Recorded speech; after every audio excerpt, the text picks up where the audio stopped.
Sabe, quando eu comecei há 10 anos atrás, eu me lembro como se fosse hoje, o sentimento que eu tinha, né? Nos meus 13 anos de idade, eu era muito magro.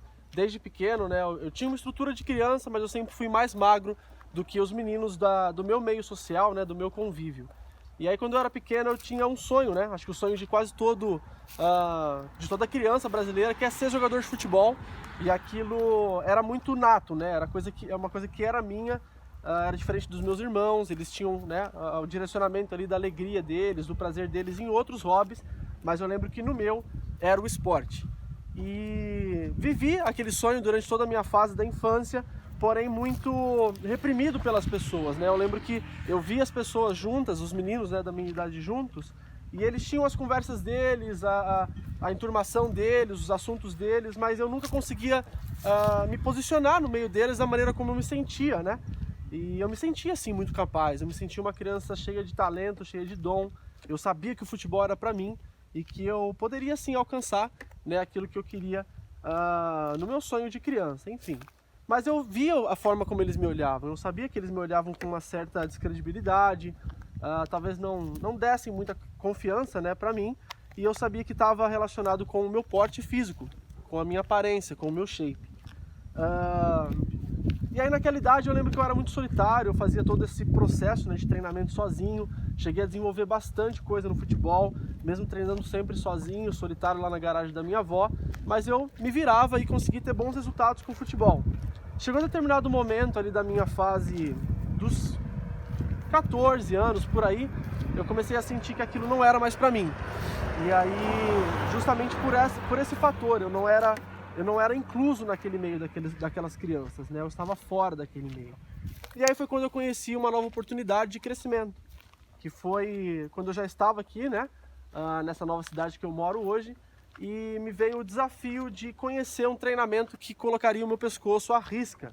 Me apresentaram o jiu-jitsu. E foi bem interessante, porque mesmo eu com toda aquela fraqueza física, eu me desafiei, eu falei, eu quero sim, quero lá conhecer. Lembro até hoje do primeiro dia que eu subi as escadinhas curtas, né, estreitas da academia, com todo aquele ambiente assim bem Hollywood mesmo, né, algo bem rústico, né. E quando eu entrei, o primeiro pé que eu coloquei lá dentro, eu olhei e eu só via marmanjo. Um menino franzino, magro, raquítico, olhando, né, para aquele exército de caras ali que eu teria que enfrentar. E aquilo foi bem desafiador. Lembro que entrei meio que empurrado, né, pelo meu amigo. E a partir dali começou a transformar um pouco de quem o Ismael era, da compreensão, né, e de receber realmente, poxa, eu me sinto bem aqui, eu me sinto realmente em casa. E por que eu me senti em casa quando eu comecei as artes marciais e quando eu comecei a lutar jiu-jitsu? Porque eu comecei a desempenhar um papel excelente dentro do treinamento. Eu comecei a vencer oponentes muito mais fortes, muito mais preparados do que eu, e tudo com poder, né, realmente mental, com o poder da gana, da vontade de crescimento. Aquilo para mim foi brilhante. Eu realmente me senti assim especial naquele momento. Vez após vez, para poder ficar lá, eu tive que sacrificar muitas coisas. Então eu cedi o meu tempo, eu cedi dinheiro, eu cedi investimento dos meus hobbies, né? Que eu era uma criança ainda, um adolescente, gostava de fazer outras coisas. E eu abdiquei de tudo aquilo para poder viver aquela nova energia, aquela nova vibe que o jiu-jitsu estava me fornecendo. Então no começo a gente estava passando, né? Eu e a minha família, por dificuldades financeiras bem grandes. E aí eu lembro que eu comecei a trabalhar para poder pagar a mensalidade da academia. Eu não tinha um centavo, eu estava sem emprego naquele momento. E aquele menino, né, se ofereceu para ser o limpador do tatame da academia. Então é isso, eu era faxineiro da academia, limpava o tatame todo dia no final de todos os treinos, treinava 2 horas por dia, fazia 2 sessões de treinamento por dia, porque eu sabia que aquilo era para mim e que aquilo ia me transformar, que aquilo era motor para me lançar, né, em conquistar os meus sonhos. Então, além dessas dificuldades, eu tive que panfletar a cidade inteira, aí, bairro por bairro, casa por casa, para poder conseguir dinheiro extra também e continuar bancando, né, a minha jornada como atleta. E aí tudo isso para mim só me motivava e me alimentava cada vez mais, de que se eu estava abrindo mão de tudo que eu tinha, de todas as minhas alegrias para viver aquilo tinha que valer a pena. E começou a valer a pena. Em 2009 foi o meu primeiro campeonato, né, de jiu-jitsu, eu me lembro até hoje, o World League Pro, lá em São Paulo. Logo de cara já foi o campeonato mundial e me colocaram lá porque os mestres viram um grande potencial que eu tinha em treinar o jiu-jitsu e aplicar as técnicas com eficiência, a ponto de vencer oponentes muito mais fortes e maiores do que eu. E lá nesse campeonato foi interessante porque me colocaram numa situação completamente inesperada. Eu estava ali com os meus 64 quilogramas, lutando com um atleta que tinha 15 quilos a mais do que eu e já era 2 faixas acima da minha. Ou seja, o cara tinha todas as vantagens em cima de mim. E mesmo com essa realidade, eu ali me colocando, né, à disposição, coloquei toda a minha garra e consegui o título de vice-campeão mundial naquele título da World League Pro, né? Então eu estava ali como um faixa branca, iniciante naquele processo e já tive tamanho resultado.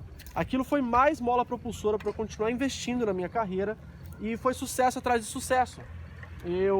A partir disso, né, começaram a me incentivar muito mais e eu comecei a vencer campeonato após campeonato, bati em todos os oponentes que eu me propunha, né, a lutar, e nos campeonatos eu vencia não somente a categoria juvenil, que era a minha divisão na época, como também vencia categorias adulto. E além das categorias adulto, eu também vencia as divisões absoluto, que são as divisões de peso aberto. Nessa divisão de peso aberto, eu me lembro que cheguei a vencer oponentes muito mais pesados do que eu, a ponto de pegar no torneio Okinawa, se eu não me engano, em 2011, eu venci um oponente que era 180 quilos, né? Contra os meus frágeis 72, é isso mesmo. Um menino de 72 quilogramas, naquele dia, venceu um atleta de 180 quilos. E aquilo foi assim, levou o ginásio abaixo. De repente, tudo isso, toda essa alegria, toda essa fama, né?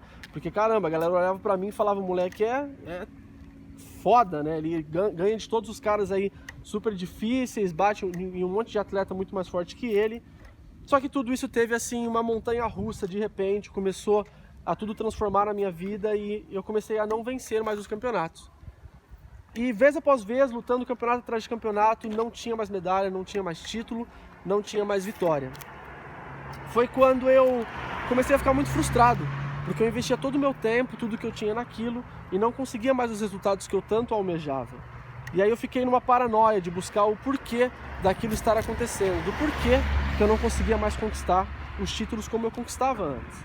Eu comecei a treinar de 6 a 8 horas por dia para poder buscar realmente a solução, né, daquele problema que eu estava vivendo, e eu só me frustrava. Vez após vez eu perdia campeonatos e eu já não conseguia mais subir, né, no pódio mais alto, que seria o ouro. Chegava até a pegar a 4ª ou 3ª colocação, mas nunca mais consegui pegar ouro. E aquilo era injusto, né? Eu olhava aquela realidade toda e eu falava assim, caramba, isso é muito injusto, porque eu dou tudo o que eu tenho e não consigo conquistar o resultado que eu estou buscando. A partir disso eu comecei, né, numa busca mais profunda, a partir de todas as estruturas do meu treinamento. Então eu aplicava as técnicas repetidas vezes, até 100 repetições de uma mesma técnica diariamente para poder melhorar a minha performance e chegar nos campeonatos e conquistar aquilo que eu estava buscando. E mais uma vez, frustração atrás de frustração. De repente eu comecei a perceber realmente qual era o ponto que eu estava vacilando, né, para poder conquistar os títulos que eu tanto almejava. E eu descobri que era a questão da força. Os atletas dos quais eu enfrentava nas competições começaram a ter uma massa muscular, uma estrutura muito mais forte do que a minha. E a técnica já não bastava mais. A partir daquele ponto eu comecei a mergulhar profundo no mundo da construção de massa muscular. E aquele menino franzino começou a se aplicar nos conhecimentos, né, da educação física, nos conhecimentos da fisiologia, da ciência, né, do corpo. E foi quando eu tive uma experiência muito incrível, porque eu comecei a me aventurar nisso, mas não tinha as ferramentas necessárias para poder construir massa muscular. E aí, como todo mundo faz, né, quando quer ganhar massa muscular, é o quê? Buscar um maromba para ser o seu mestre, para ser o seu tutor. E foi isso que eu fiz. Eu olhei, encontrei um dos amigos meus, o que era o mais forte, o mais torado, né, o mais bodybuilder ali, e eu falei, por favor, me adota e me ensina a ficar forte. A partir daquele ponto eu comecei uma jornada, né, de conhecimento na construção muscular e eu fazia tudo que ele mandava. O problema é que eu ainda tinha ali os meus 16, 17 anos e o cara já tinha 26, 27 anos. Ou seja, o distanciamento era muito grande entre as idades. E ele já treinava há mais de 10 anos. Ou seja, um menino que nunca tinha puxado um ferro na vida, estava treinando agora com um cara que já tinha muita experiência e era muito mais velho do que eu. Aquilo foi uma tortura, O meu corpo sentia dores extremas, eu seguia o mesmo programa de treinamento que ele me propunha, eu tentava pegar os mesmos pesos que ele pegava e aquilo para mim foi completamente destrutivo para minha saúde, né, física e mental. Eu comecei a ter resultados piores do que eu estava tendo antes. E eu falei assim, não é possível. Eu estou fazendo tudo que o cara manda, passo a passo, e não estou tendo resultado. A partir daquele momento eu comecei a ficar ainda mais frustrado, mas não desisti, não me entreguei. Continuei me aprofundando na busca por entender o que estava acontecendo, para eu não ter a massa muscular que eu sempre quis. Foi quando eu já estava numa idade mais avançada e eu comecei a buscar esse conhecimento na ciência. Foi quando eu ingressei na faculdade e a partir dali eu comecei a ter um pouco mais de respaldo da ciência, né? do movimento, da ciência de como construir músculos de verdade. Eu percebi que, assim como no jiu-jitsu, que eu havia desenvolvido um método de treinamento para poder conquistar a minha massa muscular, conquistar o meu resultado no jiu-jitsu, eu deveria também encontrar métodos e formas para poder construir a minha massa muscular. E foi quando, munido, né, dessas ferramentas que a faculdade me deu, eu comecei a desenvolver novas formas para promover realmente os meus resultados. E aquilo foi mágico. A partir daquele momento eu comecei a usar um programa de treinamento, uma metodologia de treinamento que realmente funcionava. Então, eu estipulei alguns pilares, sabe, para como construir uma massa muscular verdadeira. E aquilo começou a me dar resultado dia após dia. Toda vez que eu me olhava no espelho, toda vez que eu voltava de um microciclo, né, que é uma semana ali de treinamento intenso, voltado para um objetivo, eu olhava no espelho e eu via resultado.